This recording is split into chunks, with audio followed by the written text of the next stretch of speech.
Olá, Alessandra, Maggie, oi, Rayane, seja bem-vinda.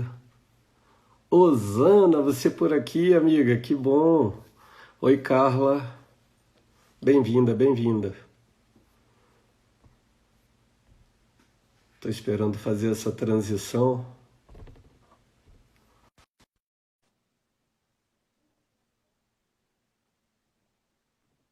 Oi, Thay, tudo bem? E Hello! aí? E aí, tudo bem, Marta? Seja bem-vinda. Tudo bem, pastorzão? Cleide, e aí? Maxwell, meu amigo. Patro, seja bem-vindo, amigão. Uma musiquinha Nayara, de fundo. Elaine, Marcos, teu primo tá aí na área. Olha só, rapaz, Marcão não vai dormir cedo hoje, não? Que é isso? Oi, Sandra. A Sandra tá aí todas, minha amiga. Tá Elaine também, tá Elaine da É, madrugada. Elaine tá na madrugada. Manda ela acordar o Eduardo pra ir Ah, assistir a live também. guarda dorminhoco. E aí, como é que foi o dia aí? Qual a novidade dos Estados Unidos? Bom dia, Marta. Pastorzão, estamos aguardando. Estamos aguardando. Oi, professor Júnior.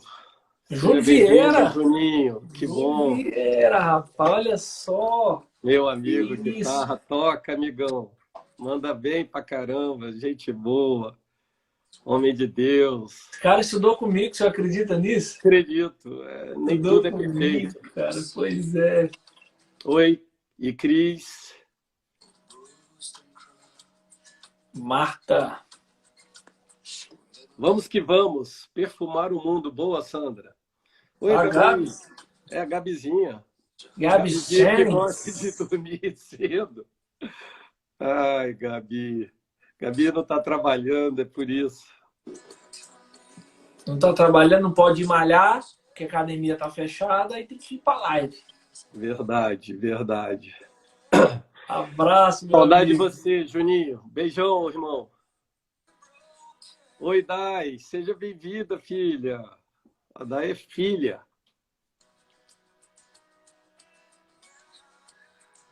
2h04, Laerte. Começar ou esperar mais uns minutinhos, pastorzão? Eu acho que a gente pode ir começando, fazer uma oração. A Gabi trabalhando em casa. A Cleide dormia mais cedo para estar aqui. É isso aí, que lindo. Charliane, seja bem-vinda, filha. Estou sentindo falta, sabe de quem? Esperança da Glória. É Débora, verdade. É Albuquerque, seja verdade. Não entrou bem-vinda. ainda não, né? Renata. Receitas Fitness. Olha aí. É de Deus. É, de Deus. E pros E Estados Unidos durante... principalmente. Te amo, filha. Um beijo no seu coração. Luluzia chegou, Lulu de Lulu. Melo. Tava fazendo falta também, a Oi, Lulu. Yara, tudo bem, filha? Lulu, que saudade. Que bom que você está aqui. Doida para ir para a rua, né, Gabi? Correr, malhar, entendi. Vamos fazer uma oração, enquanto isso acho que o pessoal vai fazendo essa transição, Laerte. Amém. Pai, obrigado por mais essa noite, por mais essa madrugada. Obrigado, Pai, porque o Senhor tem o controle das nossas vidas, porque o Senhor tem o controle da terra, porque o Amém? Senhor não perdeu, Deus, o controle da situação. Nós queremos, Deus, que aquilo que o Senhor começou nas nossas vidas, o Senhor vai cumprir. Tudo aquilo que diz respeito a nós, o Senhor vai levar a bom termo. E hoje, Deus, nós pedimos que o Senhor venha incendiar o nosso coração, que sejamos tomados, Deus, pela sua atmosfera, venha invadir os nossos corações, os nossos lares.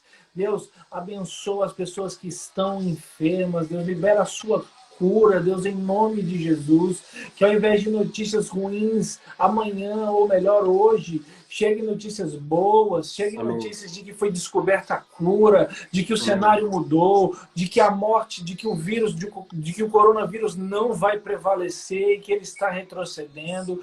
Deus, que o Senhor venha abençoar a economia das nossas nações, que o Senhor venha trazer, Deus, o escape para nós, em nome de Amém, Jesus. Fala amém, conosco. amém. Oi, Fabiola, seja bem-vinda. Amém, amém, amém. Laerte, como a gente tem feito, nós estamos fazendo um estudo acerca de Gênesis. E ontem, depois de caminharmos pelo livro, pelo início do livro, né, pelo capítulo 1º, capítulo em especial, para mim, um dos mais poderosos da Bíblia, porque faz a conexão entre os dois mundos, eu queria reforçar algo que Deus me trouxe à memória ainda há pouco, quando lá em Gênesis 26 fala acerca de sermos a imagem conforme a semelhança. Eu sei que as pessoas entendem que na parte externa somos de carne, Deus não é uma matéria em carne, pelo menos não é a matéria que nós conhecemos, é uma matéria diferente. Então todo mundo já entende, o Eduardo apareceu, todo mundo já entende que nós somos iguais a Deus no espírito. Mas existe uma revelação aqui que vai além disso. Essa palavra imagem, ela está escrito no original Tselem, ou seja, aparências. Parecemos com Deus e estamos no propósito de nos revelarmos como Ele o é. A palavra vai dizer lá nas cartas de João que quando Jesus vier, nós olharemos para Ele face a face, nós reconheceremos quem nós somos. Ou seja, Deus se fazendo por meio de Jesus como um espelho. E eu olho para Jesus e eu entendo que se eu olhar para Ele e existir algo que não tem em mim, é aquilo que eu preciso. E se eu olhar para Ele, ver algo que não tem nele, mas tem em mim, eu preciso lançar isso fora. E a outra palavra é Tissel. Tissel é sombra. E essas duas palavras, elas se parecem na escrita e elas têm a mesma raiz. Essa palavra Tselem é imagem e Tsel é sombra. Perceba que a sombra ainda não é uma imagem perfeita do que haverá de ser. Toda sombra é distorcida. Se você se colocar na expectativa de se ver contra o sol vai fazer uma sombra em você. Se você olhar para a água, você vai ver uma imagem distorcida, mas que ainda não é. Por isso, quando eu disse que Deus criou o homem, que é nesse mesmo texto, ele estava falando de um solo, ele estava falando de algo que ele ainda ia manusear para que fôssemos e nos tornássemos como ele é. Sombra de Deus. E a palavra de Deus vai dizer que nós nos escondemos, estamos à sombra do Onipotente. Essa palavra também é Tissel, ou seja, estamos escondidos. É Deus o original e nós a sombra de Deus na terra.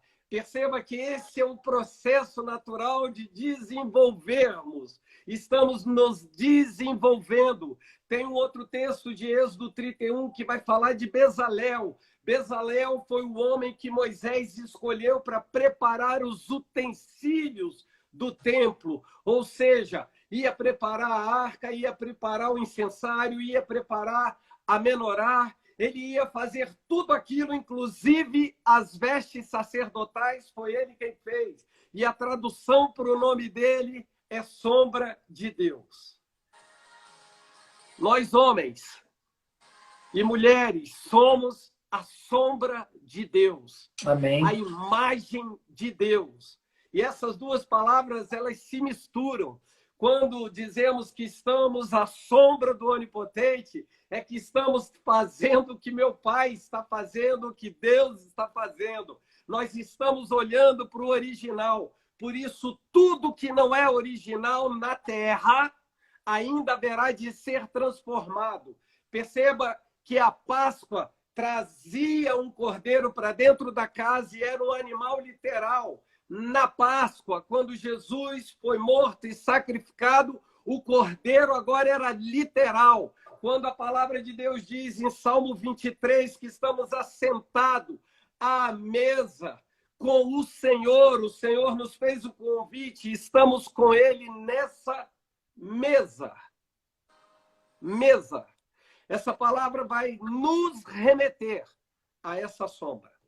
Ele é o original. Perceba que quando estamos à mesa do Senhor, o Senhor não está presente, pelo menos palpável e tangível.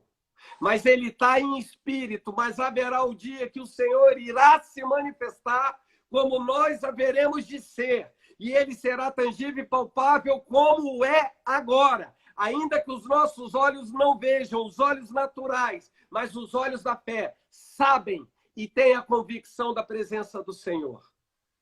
Amém. E esse texto, quando nós vamos caminhando para o capítulo 2, eu só queria enfatizar acerca da imagem e da sombra. Estamos à sombra dele. Esse é um lugar de refúgio, é um lugar de descanso, é um lugar de conforto, é um lugar de proteção, é um lugar de guarda. É onde nos sentimos guardados e é onde Deus está nos guardando. Esse é o lugar onde devemos permanecer. Vai chegar um momento que nós seremos tão íntimos de Deus. Pastorzão, Ele mudou quiser aqui. exatamente, nós faremos. Oi? Mudou aqui a sua câmera. Socorro. O que houve? I don't know. Meu Deus. Pera. Acho que é a setinha, tem duas setinhas ali embaixo. Acho que o senhor apertou sem querer, não? E mudou de. Eu não. Não? Socorro. Acho que não.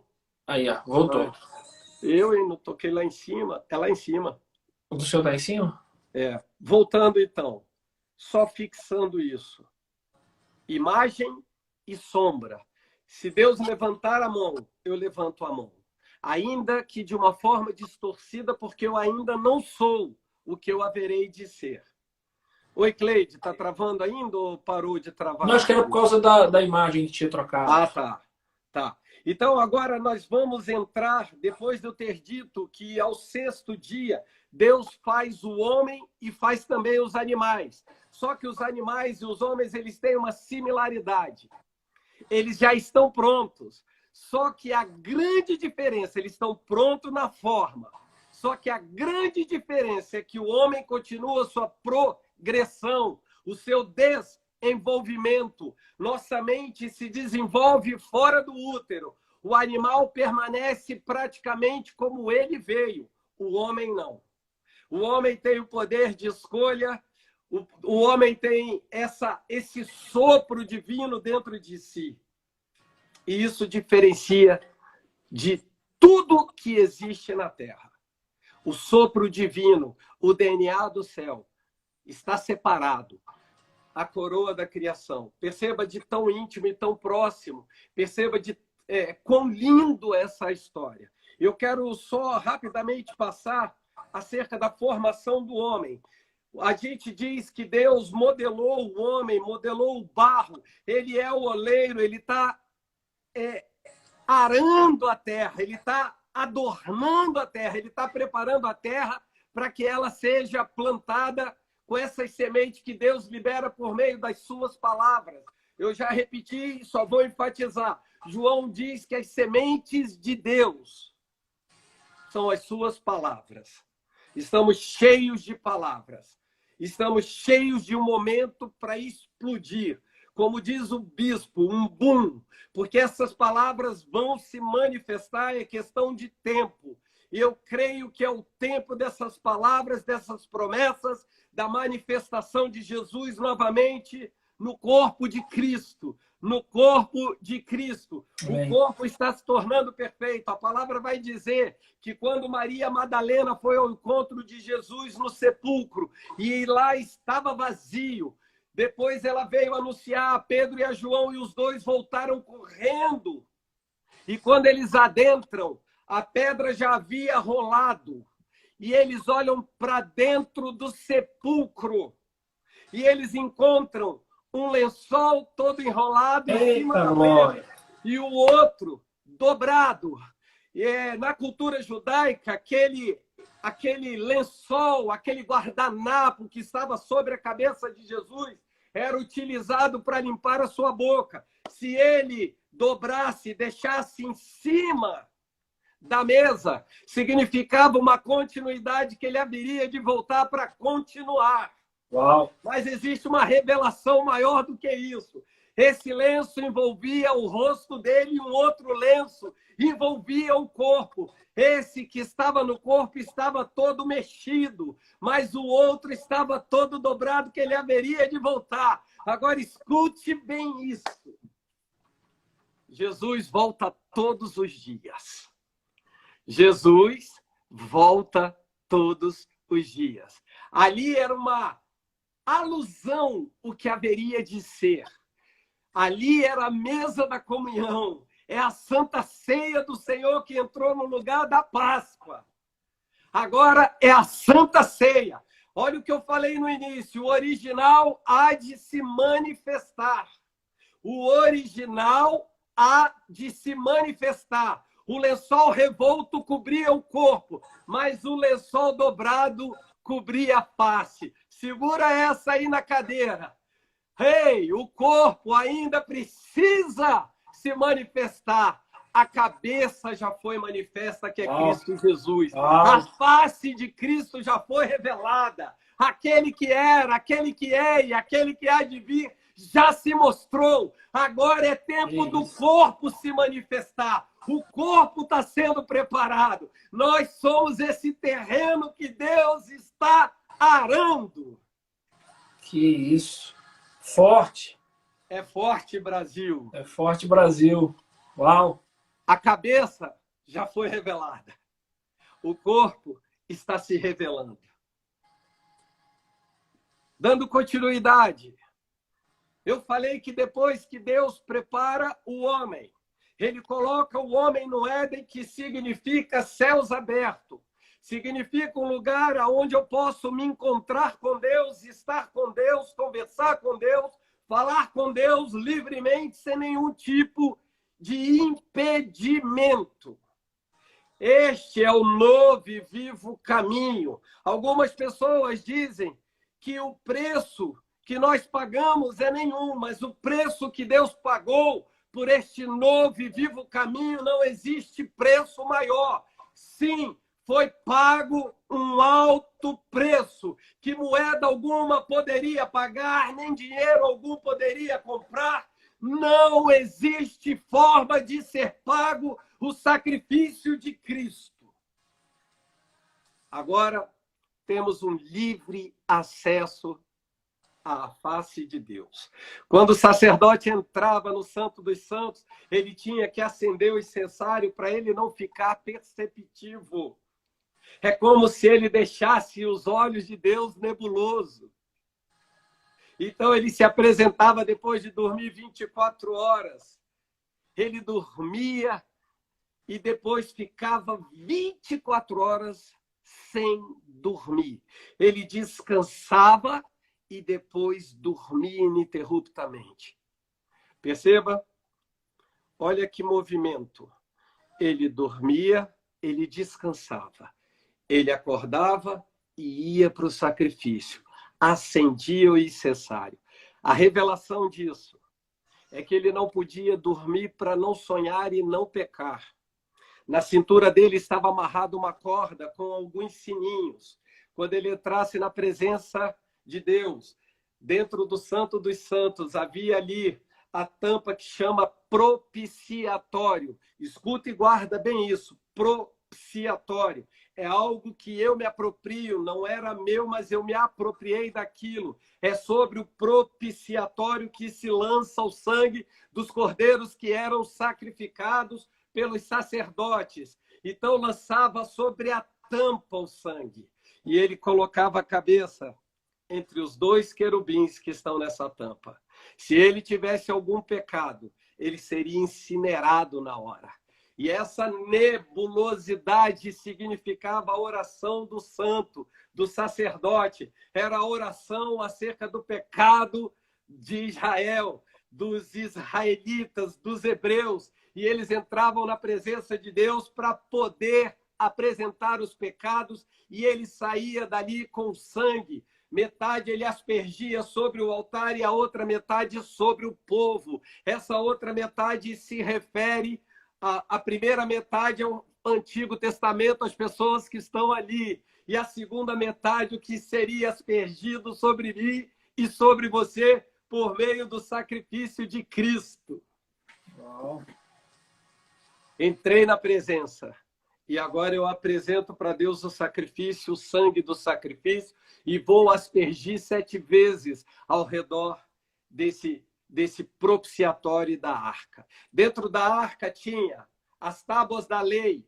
Penso eu que o sangue cobria as tábuas da lei.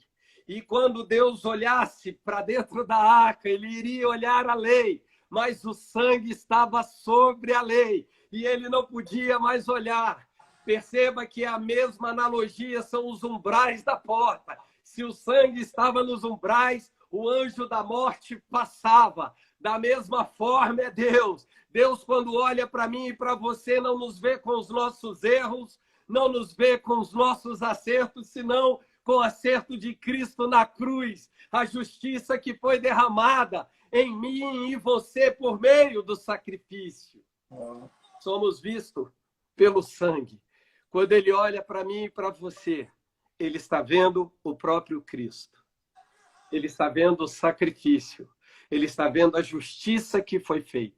Por isso, ele não pode nos cobrar sobre isso. E ali dentro também tinha o maná.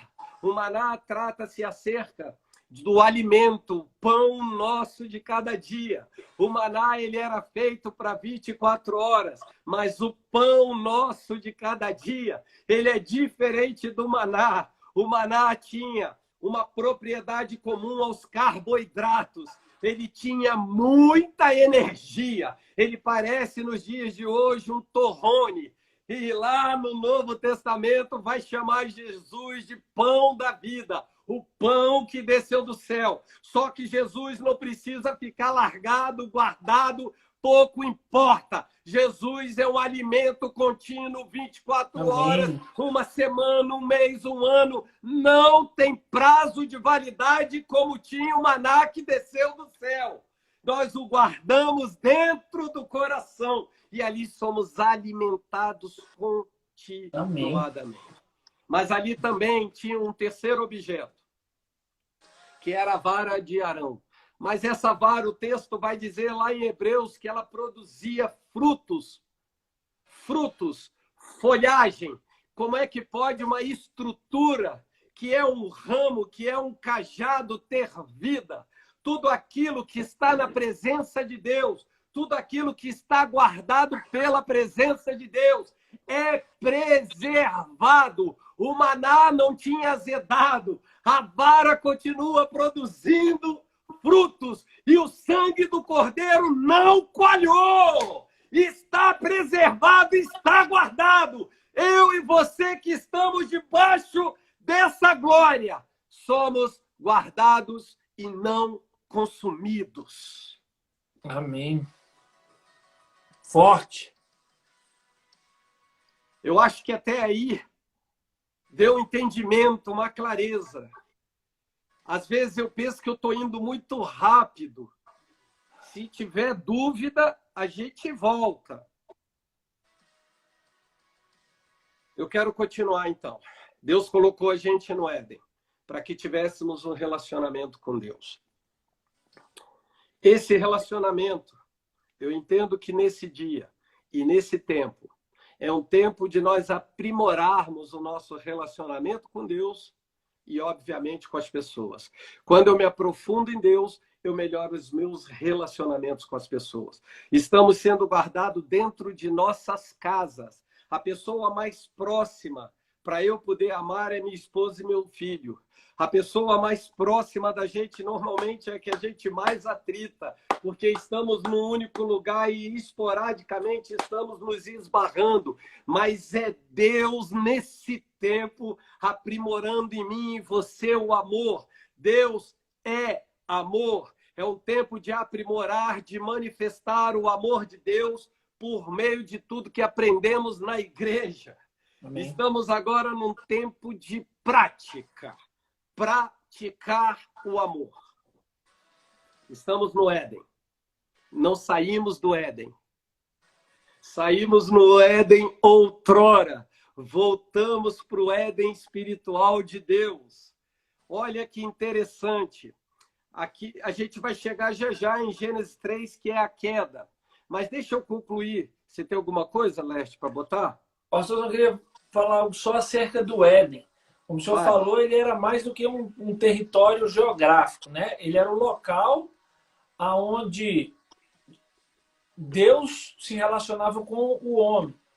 E aqui eu entendo que era o local onde o mundo invisível se encontrava com o mundo visível. Exato. Né? O Éden é o ponto de encontro do mundo invisível com o mundo visível. E eu estava lendo o livro do N.T. Wright. Ele fala que depois da morte e ressurreição de Cristo, tem-se a nova criação de Deus, que são os filhos de Deus, que são seres híbridos, seres da terra e seres espirituais. Nós temos tanto o DNA terrestre quanto o DNA espiritual. E aí eu fazendo esse link, Deus me falou algo que para mim foi uma chave. Ele falou assim: eu quero dizer para você que você hoje é o meu Éden na terra. Exato. Nós somos o Éden de Deus, nós somos a porta aonde o mundo invisível toca o mundo visível. Por isso nós temos a identidade espiritual e a identidade da terra. Nós somos seres de identidade espiritual e terrena porque nós somos o ponto de encontro do céu com a terra. Ou seja, isso se resume quando nós chegarmos na nossa casa, o céu vai ter que entrar junto na nossa casa, porque nós somos a porta de entrada do céu para a nossa casa. Nós somos a porta de encontro, a porta de entrada do céu nos nossos relacionamentos, no nosso trabalho, na faculdade, na escola, aonde a gente for. A gente tem que ser o ponto de encontro. E aí tem uma outra questão, quando as pessoas às vezes são opressas no trabalho e falam assim: eu vou embora do meu trabalho, eu vou pedir demissão porque o meu chefe é um endemoniado. Não. Na verdade, é o demônio que está no chefe que tem que sair. Quando a gente entrar numa casa que for mal assombrada, quem tem que sair é a assombração, porque lá chegou o reino de Deus. A luz dissipa as trevas. É isso aí. O Éden é um lugar espiritual, é um posicionamento mais do que um local geográfico. O Éden foi o lugar onde Deus nos colocou. Perceba como é o Éden na ótica celestial. É como se fosse um cone apontado para a terra. E naquele espaço que Deus resume entre os 4 braços do rio, ali era: seja feita a tua vontade na terra, como ela é feita no céu. Só que ali era o começo de todas as coisas. E esse Éden haveria de expandir sobre a terra. Assim é o conhecimento de Deus. Ele vai expandindo até tomar toda a terra. Ele começa com Éden, se manifesta no povo de Israel, depois se manifesta como reino de Deus e depois como a igreja do Senhor. Ele está tomando toda a terra. Deus começa pequeno, por isso a palavra vai dizer em Timóteo: se você não governa a tua casa, tu é pior do que o descrente, renega a tua fé. Perceba que esse é o mesmo desenho do que Deus fez no Éden. Um lugar resumido, um lugar limitado, em tese, e expansivo. O universo está se expandindo. As pessoas estão expandindo. Estamos nos tornando pessoas melhores. Não existe nada parado. A Terra está girando. Se eu e você pararmos, estamos ficando para trás, porque a Terra está girando para frente. Os nossos olhos foram posicionados na frente para olharmos para frente, não estão atrás, porque não temos retrovisores. Quem está atrás de mim e de você é o Espírito Santo, o nosso guarda-costas. Temos a costa muito quente.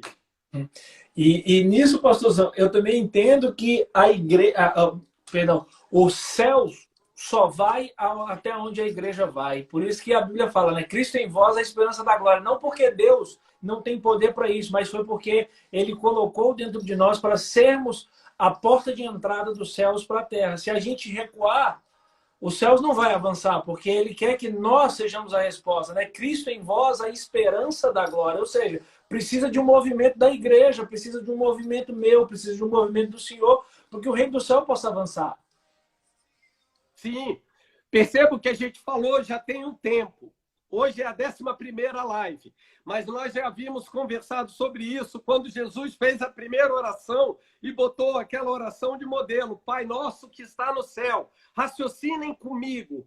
Pai nosso que estás nos céus. Deus está no céu, por isso, escute bem, céu é uma dimensão, não é um lugar. Deus não pode estar nos céus, porque senão ele estaria num lugar resumido, estaria num lugar limitado. E a palavra diz, em Isaías 40, que Deus mede o céu a palmo. Perceba o que eu estou querendo lhe dizer. Deus não está nos céus, mas os céus estão em Deus. Assim sou eu e você. Os céus estão em nós. E por isso manifestamos os céus na terra. Amém. Seja feita a tua vontade na terra, no Murilo. Eu sou feito de pó da terra. É em mim que se manifestam os céus. E por meio de mim que se manifestam os céus. Eu sou feito de terra. Seja bem-vinda, Ivânia. Ui, onde eu estava, Senhor? Tomou, pois, o Senhor Deus e colocou no jardim. Escuta o que eu disse anteriormente. Se o Éden fosse um local geográfico, ele estaria no Iraque. Isso são os estudos que definem por conta dos 4 rios, Gion, Eufrates, Tigres. Presta bem atenção. Ele estaria localizado lá, mas nenhum cientista, nenhum geólogo jamais encontrou este lugar chamado Éden. Se não encontrou esse lugar chamado Éden, é porque o Éden não é um lugar geográfico, senão um local espiritual. É o local onde eu me relaciono com Deus. É o local aonde eu posso me dirigir face a face com Deus. Quando a palavra de Deus vai dizer que Moisés viu Deus pelas costas, guarda isso. A Bíblia diz que Moisés corre para de trás de uma pedra, de uma rocha. E essa rocha era fendida. Eu não sei se você já está me entendendo. Uma rocha fendida. Era o próprio Senhor Jesus Cristo fazendo sombra para que ele não visse Deus diretamente. Porque nenhum homem pode olhar diretamente a Deus e permanecer vivo. Porque a santidade, a glória de Deus nos encenaria, queimaria, seríamos incinerados. E a palavra vai dizer que Deus coloca a sua mão. A Bíblia diz que Jesus é a destra poderosa de Deus. Amém. É Jesus nos guardando, nos impedindo de sermos consumidos pela glória de Deus. Essa rocha pendida é o próprio Deus. Perceba que Moisés viu Deus pelas costas. Isso significa que Moisés estava vendo a lei. Quando Jesus se materializa e se manifesta na terra, agora podemos ver Deus face a face. Graça. Agora é face a face, literalmente. Eu vejo Jesus face a face e não sou consumido. Perceba que a analogia que é feita é Êxodo 3, que a sarça ardia, queimava, mas não consumia. Isaías vai dizer que o fogo não arderá sobre você, não te consumirá. Ainda que haja água, que você se submerja nela. Essas águas ali está dizendo que são as águas do Espírito. Não te afogarão, senão te lavarão. Ela vai lavar você, preparar você, arar você para as sementes que serão lançadas ou que já foram lançadas nessa terra chamada homem. Amém. Fomos colocados, então, no Éden para nos relacionarmos com Deus. Ali, nós tínhamos toda a autoridade. Perceba que o homem saiu colocando nome em tudo. Colocou nome nos animais, eu já vou entrar na mulher. Ele colocou nome nos animais. Perceba que macaco tem cara de macaco, vaca tem cara de vaca. Ele era genial. Na presença de Deus somos geniais. Na presença de Deus temos sabedoria, temos conhecimento, temos inteligência, e isso se manifesta. E ele colocava o nome perfeitamente. Ele estava dando ordem. Agora há quem diga que Adão falava de uma forma telepática. Ele não fala a língua dos animais, ele não muge, ele fala. Penso eu que a língua que Deus realmente institucionalizou na terra foi o hebraico. Há quem diga que o hebraico é resultado dos homens caminhando pelo deserto e não podiam abrir a boca, por isso eles falam com a garganta. Mas isso é brincadeira, Apaga, apaga, deleta, tira. Mas a verdade é que o homem foi feito para se relacionar com Deus. E como Deus criou o homem para se relacionar com o homem. Estamos aperfeiçoando os nossos relacionamentos. Fala, brother. Para o judeu, ele crê que o hebraico foi a língua criada pelo próprio Deus, né? O judeu tem esse entendimento que para Deus criar as coisas, ele precisou, antes de criar tudo, criar a língua, a fala, né? O hebraico. Segundo Perceba o seguinte, não precisa nem para a cultura judaica. Perceba o que aconteceu quando Deus entregou as tábuas da lei para Moisés. Deus escreveu com o próprio dedo. Ali, penso eu, que era Deus alfabetizando Moisés. Ainda que ele falasse, não havia escrita. É a primeira vez que a escrita se manifesta. Ali era Deus escrevendo com o seu próprio dedo. Então, ali era a língua literal de Deus. Forte. Era a manifestação da escrita. Há quem diga que a escrita mais antiga é a escrita cuneiforme. A cuneiforme tem forma de cunha. E muitas das escritas eram feitas através de desenhos. Então, eles tentavam falar por meio de desenhos. Deus falou por meio de um desenho bonito, perfeito, uma obra de arte que é o homem. Essas analogias é que eu amo. Eu sou um desenho feito pelas obras daquele que é o arquiteto, arquétipo. Ele olhou para Jesus como modelo e desenhou eu e você. E aqui eu quero entrar nessa parte que, senão a gente não acaba hoje, 2h40 quase. Existe um momento extremamente especial na palavra, que é quando quando Deus cria a mulher. A mulher tem uma diferenciação. Eu já falei, mas eu vou repetir. A figura da mulher na Bíblia é a igreja. É a igreja. A mulher samaritana era a igreja de Samaria. Essa igreja aqui, que eu estou falando da mulher, pisaria a cabeça da serpente. Os descendentes da igreja pisaria a cabeça da serpente. Perceba que a analogia da mulher é com a igreja, mas aqui tem uma formação que eu acho perfeita. Primeiro, ele chama a mulher de ajudadora, auxiliadora idônea.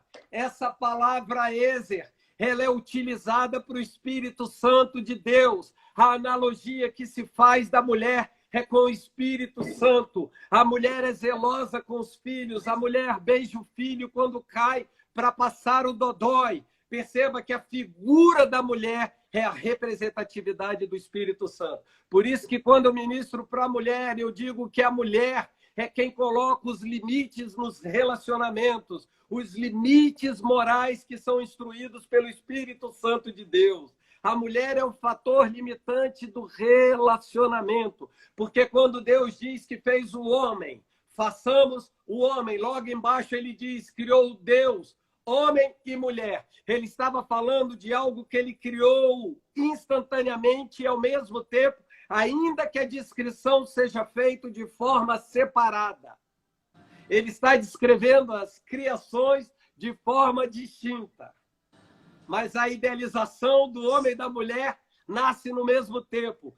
Jesus vai dizer lá na frente, por meio de Paulo, nem gregos, nem gentios, nem homens, nem mulheres, todos são iguais. Deus coloca a mulher como ajudadora idônea. Por isso que nós, quando estamos pregando acerca da mulher, que foi retirado da costela de Adão, nós falamos que a mulher não foi feita do osso da cabeça para ela não estar por cima, nem tampouco dos ossos dos pés para ela não estar por baixo, mas da lateral para estar lado a lado com o homem. A mulher tem que andar com o homem que tem propósito, com o homem que está dentro do Éden e pega as informações na presença de Deus. O homem recebeu o primeiro anestésico. Deus é o primeiro anestesista. Ele coloca o homem no sonho profundo. Penso eu que ainda que fosse o melhor sonho de Adão, ele jamais poderia manifestar a ideia de ter uma mulher ao lado dele. Algo tão sobrenatural que ele deve ter se assustado, porque ele faz a maior cantada da Bíblia. A primeira cantada da Bíblia, quando ele olha para a mulher, ele diz: osso do meu osso, carne da minha carne. Perceba que ele precisou dormir, ser anestesiado. Por que haveria Deus de anestesiar o homem? É porque o homem já estava pronto. A carne é fraca, mas o espírito está pronto. E Deus tira das costelas, e o texto vai dizer que Deus modela a costela. Ele adorna a costela. O homem é todo duro, a pele é dura, a mulher é fofa, tem uma gordurinha proposital debaixo dessa pele. A propósito, toda mulher que é maratonista, se ela não tem gordura debaixo da pele, ela nem menstruar, menstrua, porque o estrogênio é ativado no subcutâneo, que é a gordura em estradiol. Perceba que é perfeito. As mulheres têm uma curva delineada por conta da gordura. E as mulheres estão querendo tirar a gordura. Na cultura árabe, ele diz que a mulher ideal é aquela que ocupa mais da metade da cama. Perdão. Pastor, contar uma piada judaica. Diz que o leão foi... É judaico. Diz que o leão foi casar e convidou todos os animais para a festa. Isso eu vi um rabino contando essa piada. E aí o rato foi entregar o presente para o leão. Ele assinou um cheque, e um cheque muito alto, e falou assim para o leão: boa sorte, meu irmão. Aí o leão falou: para tudo. Eu te convidei porque a gente é amigo. Você tá me chamando de irmão, aí tu passou do limite. Tu é um rato. Aí falou assim: sabe por quê? Porque até antes de casar eu era um leão. É que o senhor fala de limite. Você está dando o teu testemunho ao vivo?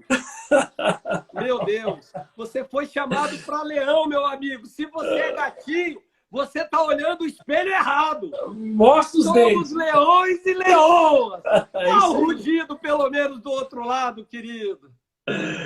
Brincadeira, gente. É uma piada judaica para distrair aqui. Tem errado, não. É todo mundo leão e leão. Era só o seu testemunho. As pessoas entenderam. Mas, olha, eu quero fazer uma analogia linda que Deus me falou já tem muito tempo. Quando ele anestesia o homem, ele faz com que o homem durma. E o homem tem sonhos com Deus.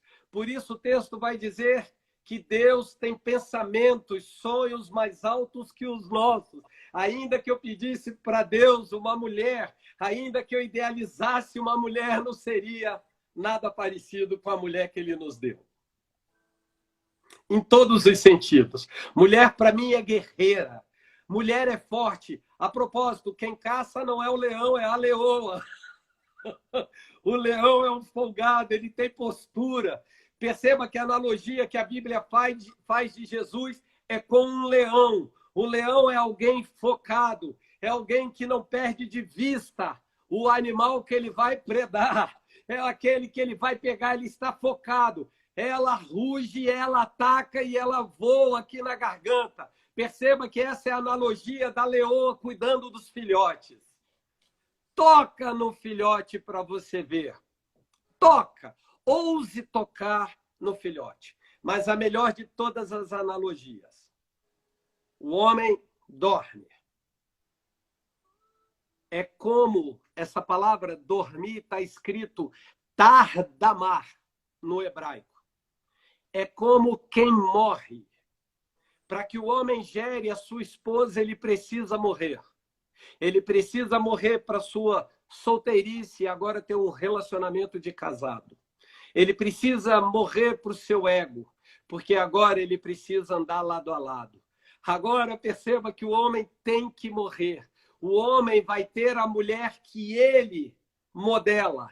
Por que que ele modela? Porque Deus modelou a mulher tirando da costela do homem. Por isso ele diz, osso do meu osso e carne da minha carne. Essa modelagem, ela continua. Isso não é nada machista, pelo contrário. As pessoas dizem que Deus é machista. A propósito, Deus mandou a mulher respeitar o marido, mas mandou o homem amar a mulher e morrer por ela.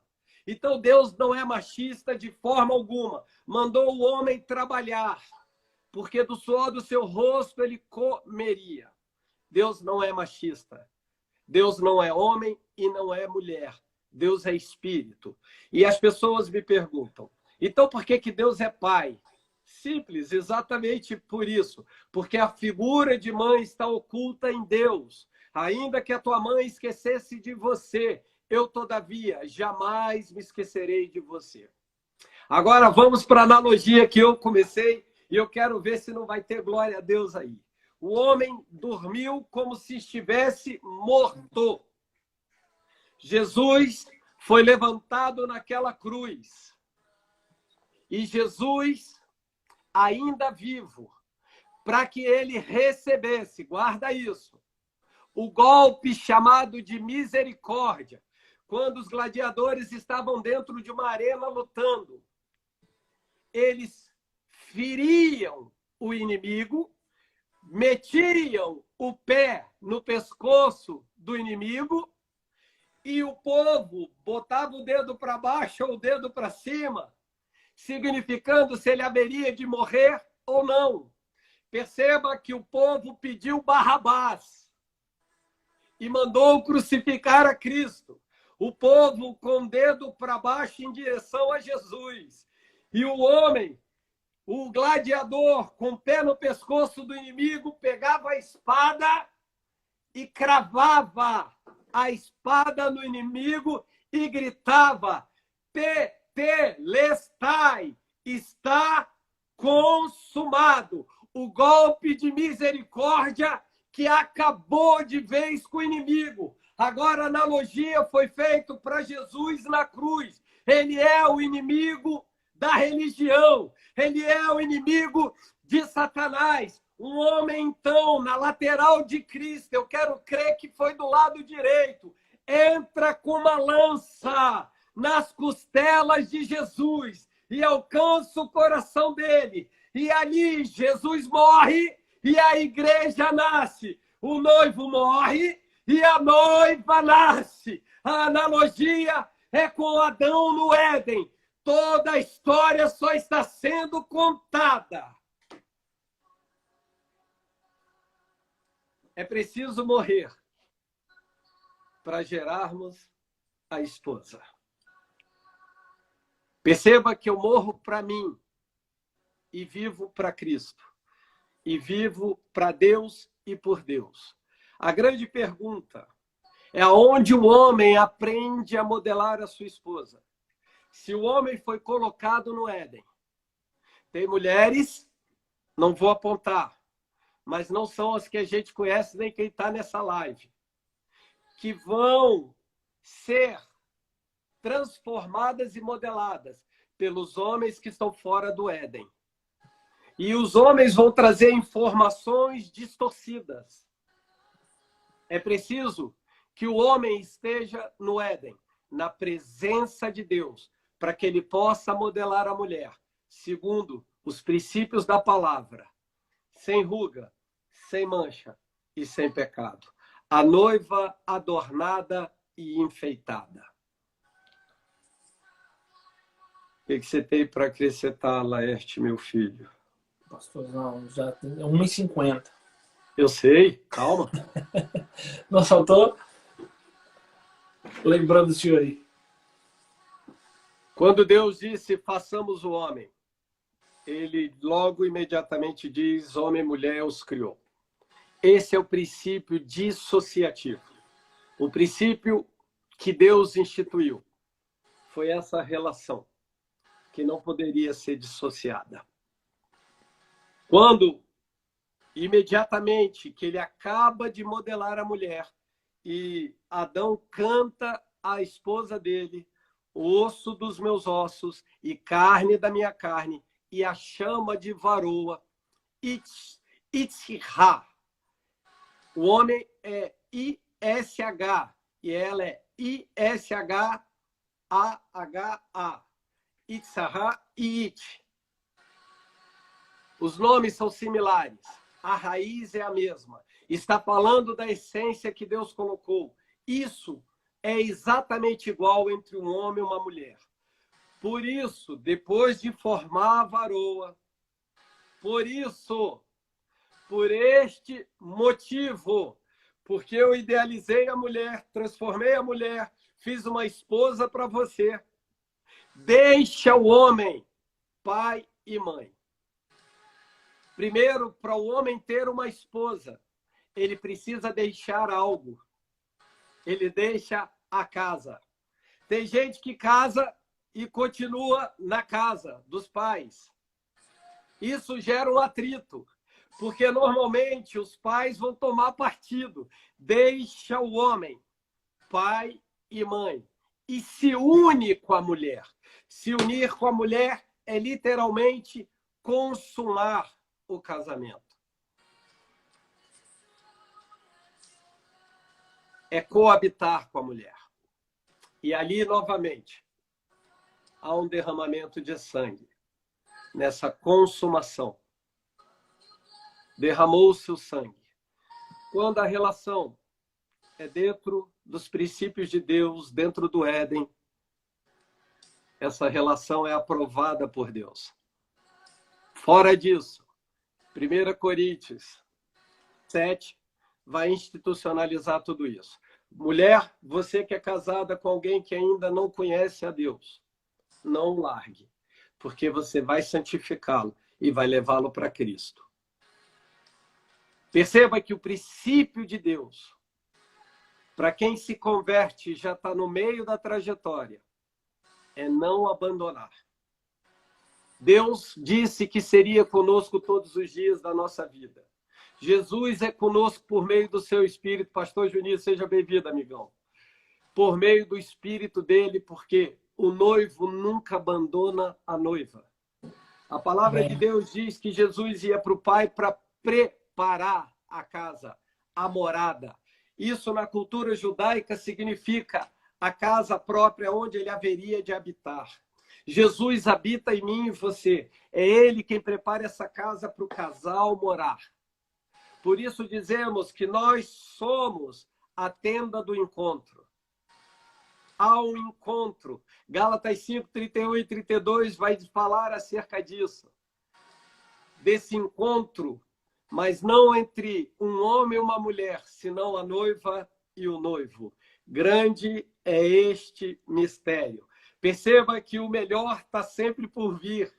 Está para vir esse encontro na literalidade com o noivo. E agora o noivo não vem mais como um carpinteirozinho humilde, senão como um leão da tribo de Judá, como rei dos reis e senhor dos senhores. Enquanto isso, na cultura judaica, ele diz, enquanto ele prepara a casa, e isso leva entre 1 ano a 2 anos de preparo, existe um contrato feito entre o noivo e a noiva.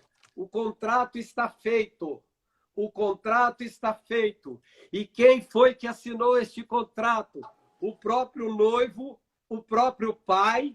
O noivo assina com seu sangue que ele estava dando a sua própria vida por aquilo que o pai prometeu.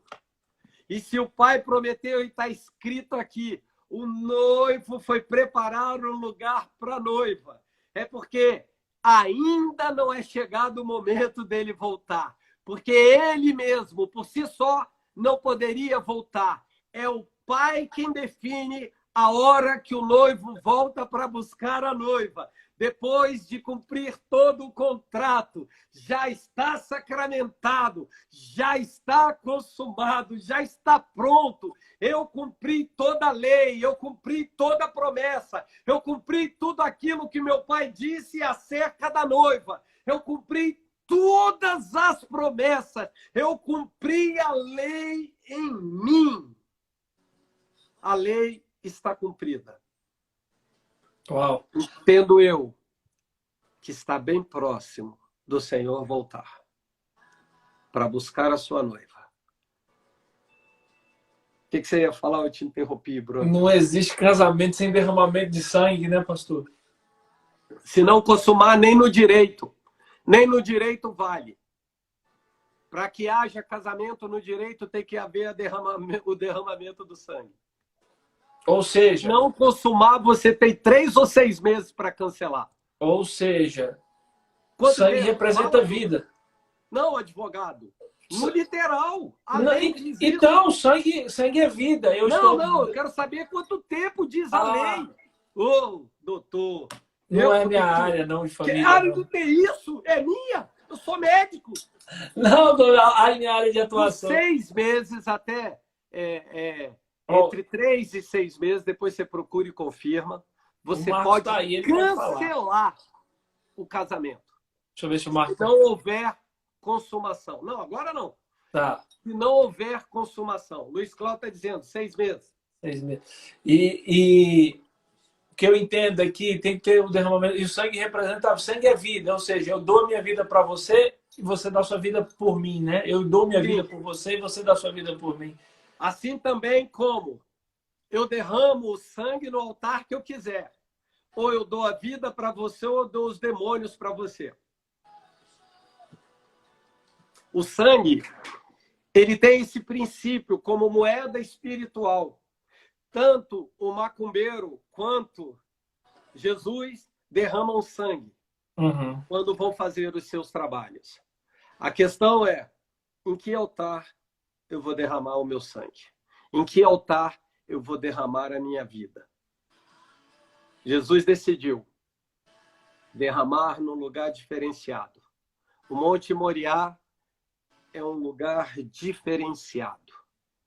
Há quem diga que o Moriá é a pedra fundamental da terra.